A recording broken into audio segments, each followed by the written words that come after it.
Bienvenue à tous, nouvelle émission Pause Déj. On se retrouve tous les jours à l'heure du déj pour passer un bon moment dans la joie, la bonne humeur, en plein confinement. Mais c'est pas grave parce qu'on est ensemble et puis après on retourne bosser et tous les jours pour découvrir un nouvel artiste ou créateur, quelqu'un qui propose des choses pendant le confinement. Alors aujourd'hui c'est un artiste, pour tout vous dire, on se connaît pas très bien, on s'est croisés dans des festivals, au théâtre, à plein d'endroits.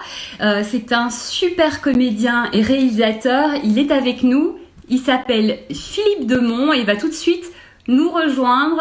Je suis ravie vous allez voir, c'est quelqu'un de très intéressant et je suis ravie de vous le présenter aujourd'hui. Il est en pleine connexion, le suspense. Salut Philippe, bon, ça fait plaisir de te voir. Pas grave.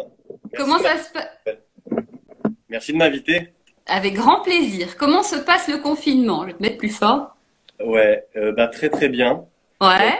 Il y a eu évidemment plusieurs phases émotionnelles, hein. Je pense que c'est normal et tout le monde a pu vivre ça. Ouais. Mais moi, je le vis plutôt bien et j'ai la sensation que ce confinement m'a permis d'oser faire des choses que j'aurais peut-être pas forcément osé faire avant. Ah ah, tu vas nous en dire plus. Alors toi, tu es confiné à Paris avec ta chérie, c'est ça? Et on attend un enfant, donc on prépare aussi l'arrivée de l'enfant pour dans quelques semaines. Voilà, vous êtes de 9 dixièmes presque, ou 8 dixièmes. Ouais. Bon, ben c'est génial. Du coup, un peu de sport pour te tenir en forme ou on a lâché l'affaire? J'ai un peu lâché l'affaire, j'avoue. Mais attention, Je fais ma couvade un petit peu. Non, non, mais mais c'est ce que j'allais te dire. tu Entre vas. la couvade et le confinement, tu vas doubler de volume, hein, fais gaffe. Non, non, je fais un peu de sport, je fais l'amour. Voilà. Ah, bah, c'est la plus belle chose. Bon, ok, tout va bien alors. Avant d'en savoir plus sur toi et de passer aux première étape de notre interview, je vais quand même vous rappeler qu'aujourd'hui, nous sommes donc le 5 mai, le mardi 5 mai, c'est l'anniversaire d'Adèle, de Virginie Efira, de Chantal Latsou, des super nanas qu'on embrasse.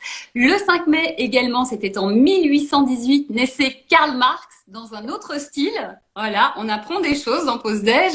Et puis aujourd'hui, il y a 4 journées mondiales. Mais moi, j'en ai retenu une, c'est la journée mondiale du lavage des mains. Ah, vous devinerez aisément pourquoi. Ah, c'est Isabelle. Quoi? Pardon? C'est vrai ce que tu dis, le lavage des mains? Ah mais oui, non mais je dis que des choses vraies, vérifiées. Attention, je suis journaliste, je vérifie. Ok.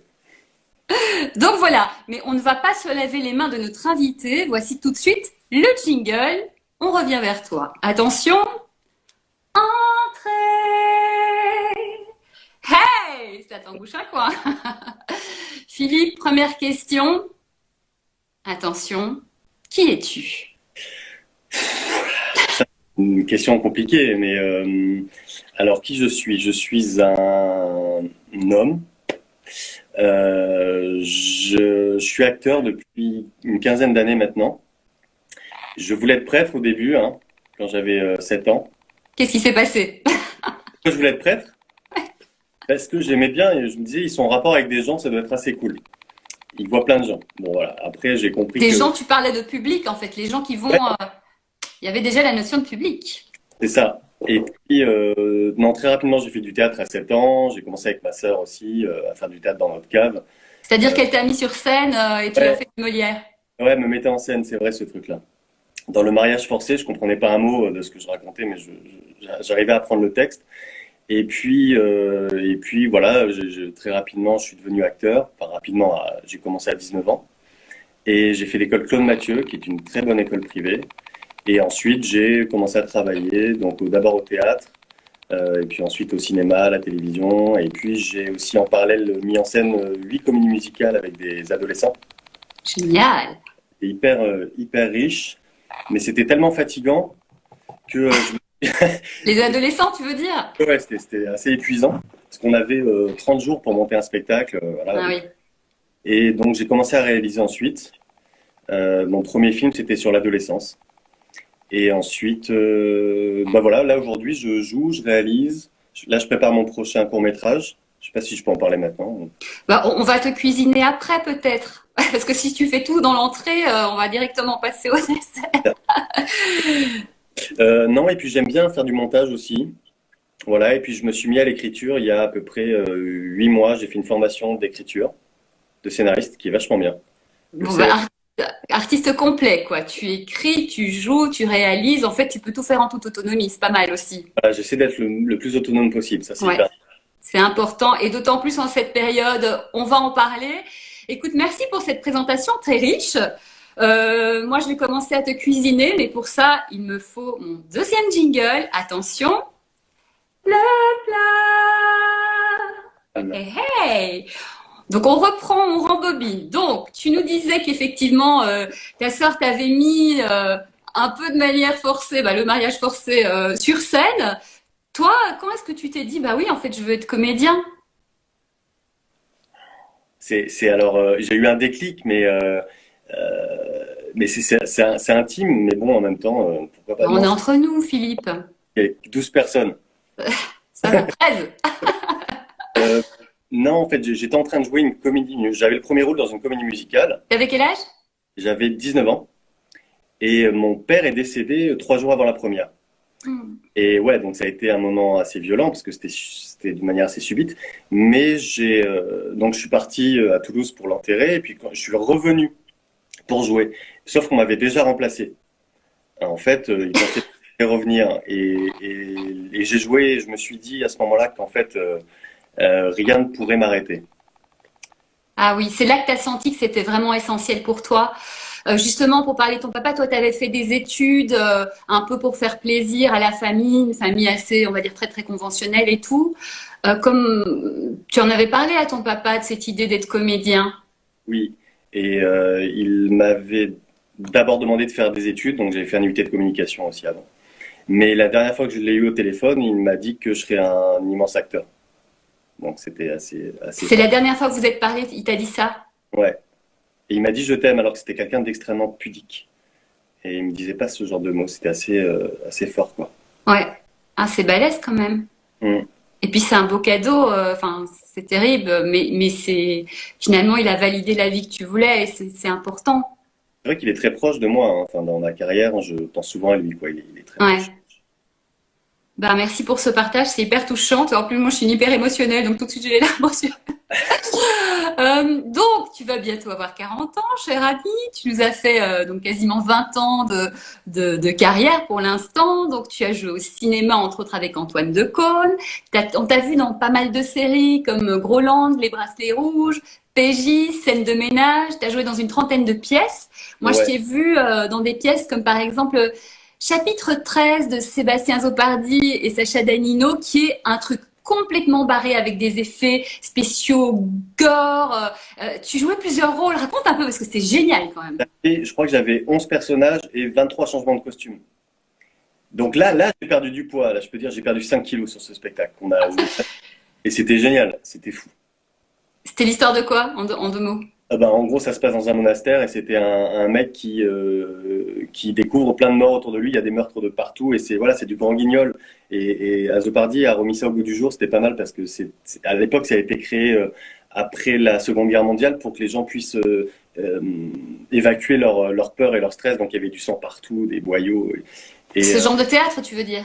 oui, c'est un Ouais. genre quoi, le grand guignol. Et voilà, on a joué ça au Tristan Bernard. Et il Ouais, a eu de la scénographie, Juliette ouais. Henry. Tu jouais parfois un tortionnaire, parfois l'enquêteur. Enfin, tu avais plein de personnages. C'était hallucinant. Il y a des fois, tu étais là. Moi, je suis pas très film d'horreur et tout. Tu voyais des effets spéciaux, mais de malade. C'était génial. Et je t'ai aussi vu dans une autre pièce qui est un concept génial. C'est la compagnie du libre acteur Smoke Rings. Tu peux raconter aussi ce que c'est. Franchement, les amis, il faudrait que vous alliez voir au retour à la vie normale. Raconte Les Smoke Rings, le principe. Smoke Ring, c'est une pièce de dingue qui me rend tellement heureux. Ça fait 2 ans et demi qu'on la joue et c'est du théâtre immersif et on joue au Théâtre Michel et en gros le public se divise en deux, les rouges et les blancs, les roses blanches, les roses rouges et les gens assistent à des scènes et ils deviennent voyeurs en fait. C'est des scènes intimes, c'est tiré de Ring de Léonore Confino et ça joue dans tous les espaces du théâtre et c'est absolument magnifique comme spectacle. En fait, c'est plein d'histoires de couples qui se rencontrent, qui s'aiment, qui se déchirent. Et nous, le public, on suit les comédiens et on assiste, mais on est à côté d'eux et ils se disputent. Moi, je me souviens, j'étais à côté d'un des comédiens qui se disputait avec l'autre ou un moment. Mais c'est tellement réaliste qu'à un moment, j'avais envie d'intervenir pour protéger la fille. Enfin, Il y a des c'est gens, une expérience. des gens Pardon? qui Parfois, il y a des gens qui peuvent pas s'empêcher d'intervenir, qui croient tellement à la situation que, ils interviennent. Ah non, mais vous jouez tellement bien et c'est tellement réaliste, vraiment affaire à suivre. Et puis il y a des tas de déclinaisons de ce même type de théâtre immersif. Alors sinon, ta ressemblance avec Kevin Spacey, on en parle ou pas? On peut dire que c'est mon père. Je sais pas, mais oui, on peut en parler. Moi, je m'en fous. J'aime bien. Alors justement, ça t'a amené à vivre un truc hallucinant à Cannes. Faut vraiment que tu nous racontes. Vas-y. Ah, mais je vais peut-être me faire blacklister du festival. Mais non, ils sont pas là. Vas-y. Mais non, c'était il y a 4 ans, je crois, et j'avais pas d'accréditation, pas d'invitation. J'y suis allé complètement à l'arrache. Du jour au lendemain, mon agent m'avait dit c'est trop tard pour avoir une accrède. Et j'ai retrouvé 2 potes là-bas, Boris Baum, qui est un réalisateur, et un autre de ses potes, dont j'ai oublié le prénom d'ailleurs. Et je leur ai dit, les gars, je veux absolument voir le Spielberg. Et ils m'ont dit, OK, on est des yes man. En gros, le premier qui a une idée, on n'a pas le droit de dire non. Et Jonathan m'a dit, t'es le fils de Kevin Spacey. Et on s'est pointé devant le Carlton et il faisait mes gardes du corps. Et Boris est allé voir le voiturier en disant, attendez, il y a le fils de Kevin Spacey qui est là. On avait demandé une voiture à 20h25, il est 27. Et le gars a blémi, il a appelé une voiture. Et on est rentré dedans. Et après, on s'est fait passer pour l'équipe de distribution du film de Spielberg. Et ensuite, on a monté les marches voilà, et sans rien. Mais c'était avant les... Aujourd'hui, ça serait pas possible, un truc pareil. Non, mais c'est incroyable. Mais c'est y croire tellement qu'il n'y a pas de doute, voilà. Et puis bon, vous êtes des super comédiens, donc ça aide aussi un petit peu. Ouais, c'était un rôle, hein, mais j'avais l'impression d'aller braquer une banque à ce moment-là, en termes d'adrénaline. Comme quoi, dans la vie, tout est possible. Gardons bien ça en tête. Sinon, on est dans le confinement. Les artistes, ça a beaucoup d'idées. Donc là, avec 2 de tes comparses, vous avez créé un concept. Ça s'appelle Les Touchy. Tu peux nous raconter? Alors, Les Touchy, on l'a créé juste avant le confinement et on le développe pendant le confinement. En gros, on est 3 très bons amis comédiens. On a d'ailleurs la même psy, tous les 3. D'accord. Tu peux les citer peut-être? Oui, Romain Francisco et Pauline Cassan. Donc, Partenaire particulière, Pauline. Particulière. On a eu envie de faire des sketchs. Déjà, ça partait juste de l'envie de faire des trucs. Ouais, il fait des cœurs, Romain. Elle est là en plus. Ah, il y a Romain qui envoie des cœurs d'ailleurs.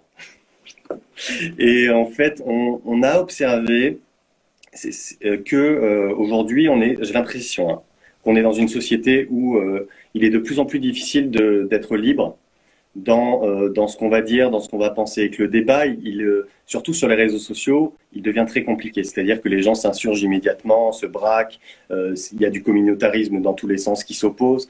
Et nous, c'est quelque chose qui nous dérange et on a eu envie de réintroduire un humour un peu grinçant, un peu noir, où en fait on dit absolument tout ce qu'on veut. Nos références, en fait, pour moi, c'est les inconnus.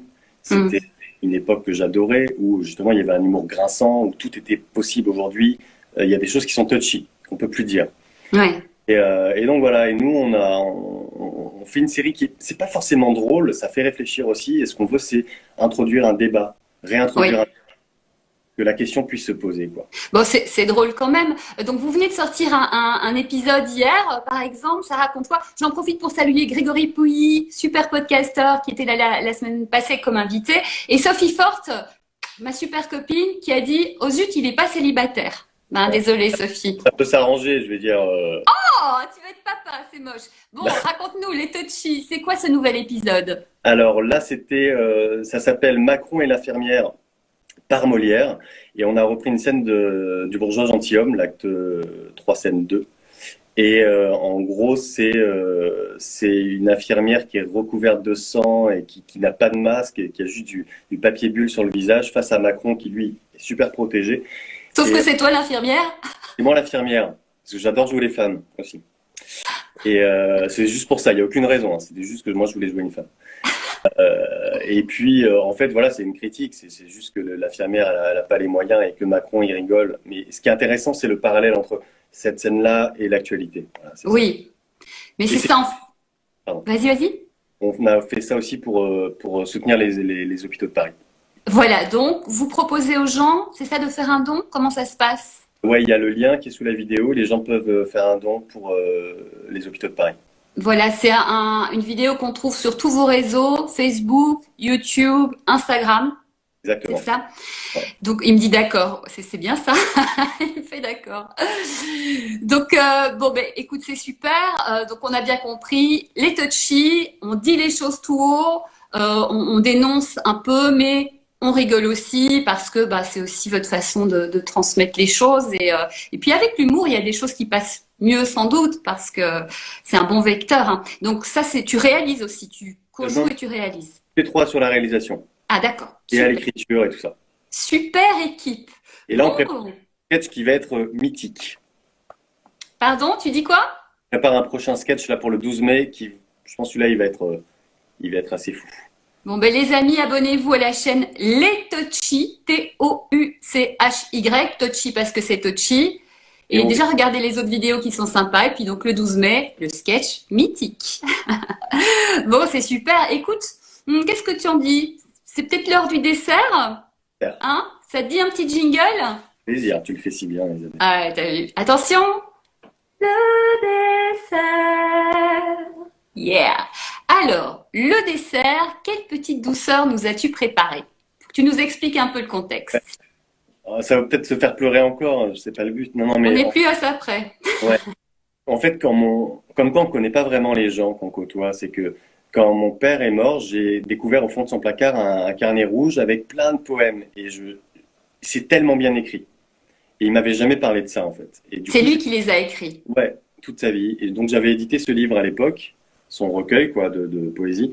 Et j'ai profité du confinement aussi pour faire des mises en voix de ces poèmes. Voilà. Ça Et là, t'a fait quoi quand tu as découvert tous ces poèmes que tu ne soupçonnais pas que ton père écrivait? c'est quoi ta question? J'ai pas entendu. Ça t'a fait quoi de découvrir ça? Mais ça m'a bouleversé. Et puis j'ai vérifié des tonnes de fois sur Internet si ces poèmes n'avaient pas déjà été écrits. Et en fait, non. Et non. Édité. Ah oui. Mais ce qui est beau, c'est que le poème permet, les écrits permettent de rentrer dans l'intimité de la personne et de mieux le connaître, en fait. Et c'est hyper touchant. Hmm. Voilà. C'est beau. Et donc en dessert, tu vas nous partager un extrait d'un poème? Et voilà. Qui est sur le printemps. Et comme là, il pleut, je me suis dit que c'était C'est parfait, ça va faire revenir le soleil, j'en suis sûre. Eh ben écoute, à toi de derrière. jouer. Je mets une musique. Niels Fram, Them. Non, c'est parti. J'aime le beau soleil qui pénètre au réveil, de son rayon de flamme, et ma chambre et mon âme. J'aime cette saison qui fait luire la maison lorsque dans la nature tout est fleurs et verdure. J'aime à rêver parfois à l'ombre sous le bois. J'y passe mes journées, tristes, abandonnées. J'aime, silencieux, à contempler les cieux. Oublieux de moi-même, je rêve à celle que j'aime. Veux-tu savoir, dis-moi, à qui je rêve? À toi. Ah, c'est beau. Effectivement, séquence émotion. Merci pour ce joli cadeau parce que c'est un cadeau très intime, très personnel. Oui. C'est quoi le prénom de ton papa? Alain. Alain. Alain Demont. Ouais. Merci. Écoute, c'est vraiment super. Alors, où est-ce qu'on peut te suivre, vous suivre sur les réseaux? Alors, les Touchy, c'est les Touchy sur Facebook, sur Instagram. Sur YouTube, on n'a pas assez d'abonnés, malheureusement, pour avoir le nom Touchy, les Touchy. Ah Mais oui, du coup, on va sur quoi? Sur euh, YouTube. sur YouTube, il faut taper les Touchy dans la recherche en 2 mots. En 2 mots, les amis, allez les aider, allez vous abonner au Touchy sur YouTube. En plus, c'est très drôle. Ce qu'on n'a pas dit, c'est que l'épisode sur l'infirmière, c'est le texte de Molière, mot à mot. Et c'est très étonnant de voir à Sauf quel point... Pardon? on a changé 2 répliques par rapport aux hôpitaux et aux Oui, masques. voilà. Et c'est fou de se dire à quel point c'est actuel, c'est très impressionnant, quoi. Ouais. Donc, ok. Et toi, on te suit où? Et moi, on me suit partout, sur Instagram, Facebook, Twitter, voilà quoi. Voilà, Et sur Philippe Demont, en 2 mots, avec un S à la fin. Demence. Demons. On dit Demons? On dit le S, ouais. Ah bah tu vois, je t'avais renommé. Philippe Demons, enchanté. Bon bah écoute, merci beaucoup Philippe, merci. Eh ben, on embrasse tes comparses. Voilà, il y a Romain qui dit venez, venez. Bah, on va tous suivre les Touchy, on te suit toi. Franchement Philippe, c'est un super super comédien. Regardez sur son Instagram d'ailleurs, il y a comment dire, un teaser de ce que tu fais, une petite bande démo de ce que tu fais. On voit vraiment que, enfin moi je l'ai regardé, j'étais comme ça. Il y a aussi un autre truc super touchant que tu as réalisé qui est un peu ta vie, ta présentation, c'est hyper touchant. Il y a un autre truc où tu fais le questionnaire de Proust, c'est ça? Ouais. Voilà, enfin voilà, moi j'ai tout regardé parce que j'ai trouvé ça vraiment hyper intéressant. Donc allez-y. Écoute, on se quitte avec la citation du jour qui est toujours liée à l'invité. Donc elle parle de Molière, mais d'une manière évidemment un peu politiquement incorrecte puisque c'est un peu le thème des Touchy. Elle est de Gustave Flaubert. Alors écoutez bien parce que j'ai hésité entre plusieurs et puis je dis bon, je vais faire celle-là. C'est oh que Molière a eu raison de comparer la femme à un potage. Bien des gens désirent en manger, ils s'y brûlent la gueule et d'autres viennent après. Oh, j'adore. Je la trouve énorme. Bon, il faut avoir de l'humour évidemment. C'est où cette citation? Écoute, tu sais, sur Internet, il y a plein de citations partout et tous les jours, je fais la petite citation liée à l'invité et comme voilà, Molière politiquement incorrect, je me suis Ouais, dit, il très y en a bien. plein d'autres qui sont magnifiques, mais celle-là était rigolote. Bon, merci beaucoup Philippe, C'est un c'était bonheur. super. Ouais, Voilà. Plein de belles choses à toi, plein de belles choses à ton équipe. ouais, Bon bébé, plein ouais. d'amour à vous tous. Merci d'avoir été dans notre invité de cette pause déj. Merci à tous de nous avoir suivis. J'espère que ce moment vous a plu. On se retrouve demain à 13h pour une nouvelle pause déj. Et puis, d'ici là, allez bosser. Salut. Merci Philippe.